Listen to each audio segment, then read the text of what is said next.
Let us see this question. The question is saying a solid sphere of radius r is uniformly charged with charge density rho in its volume. ये solid density r rho density का हम लोग एक solid sphere assume कर लेते हैं, ये है r और रेडियस कितना है रो, और ये रेडियस है इसका r, capital R. A spherical cavity of radius r by 2 is made in the sphere as shown in the figure. The electric potential at the center of the sphere, ये हमें find करना है.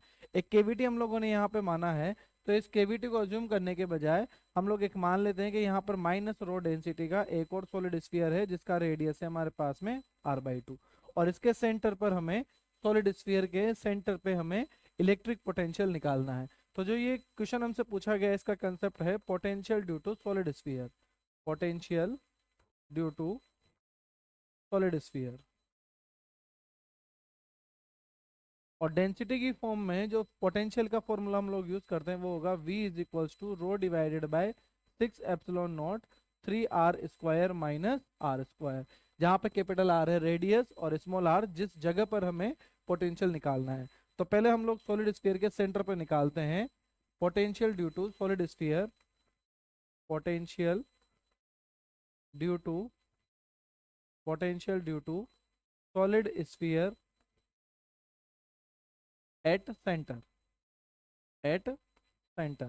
तो V centre पे हमारे पास हो जाएगा rho divided by 6 epsilon naught 3r² minus 0. तो ये आ जाएगा हमारे पास में सेंटर पे एक पोटेंशियल तो आ गया rho divided by 6 epsilon naught 3r². Equation number 1 नाम दे देते हैं.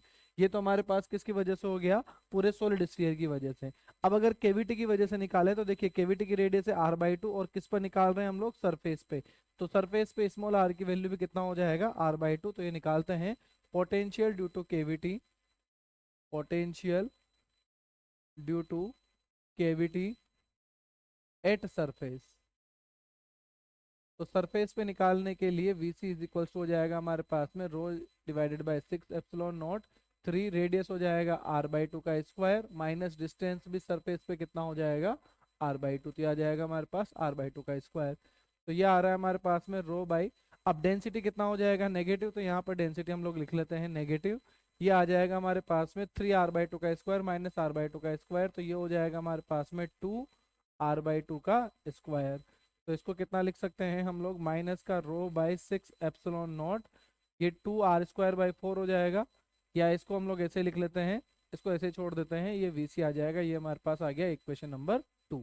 अब जो नेट पोटेंशियल हमें निकालना है, नेट पोटेंशियल वो किस किस की वजह से आएगा हमारे पास में, नेट पोटेंशियल आ जाएगा हमारे पास due to solid sphere plus due to cavity.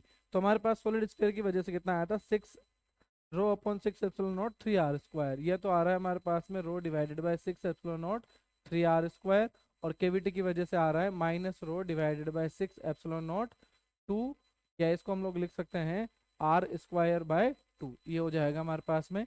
यहाँ से रो डिवाइडेड बाय 6 एप्सिलॉन नॉट हम लोग कॉमन ले लेते हैं, तो ये हो जाएगा हमारे पास 3r² माइनस r²/2. तो इसको सोल्व करेंगे तो रो डिवाइडेड बाय 6 एप्सिलॉन नॉट, ये हो जाएगा 6 - 1 5r² डिवाइडेड बाय, कितना एलसीएम हो जाएगा यहाँ पे 5r² डिवाइडेड बाय 2. तो ये कितना बन गया हमारे पास में 5/12 रो r² divided by epsilon naught. इसको कंपेयर करते हैं जो क्वेश्चन में हमें दिया गया है k rho r² by epsilon naught. इसको कंपेयर करें k rho r² by epsilon naught से, तो k की वैल्यू आ रही है हमारे पास में 5/12, दैट इज 0.42. तो 5/12 और 0.42 इज द करेक्ट आंसर.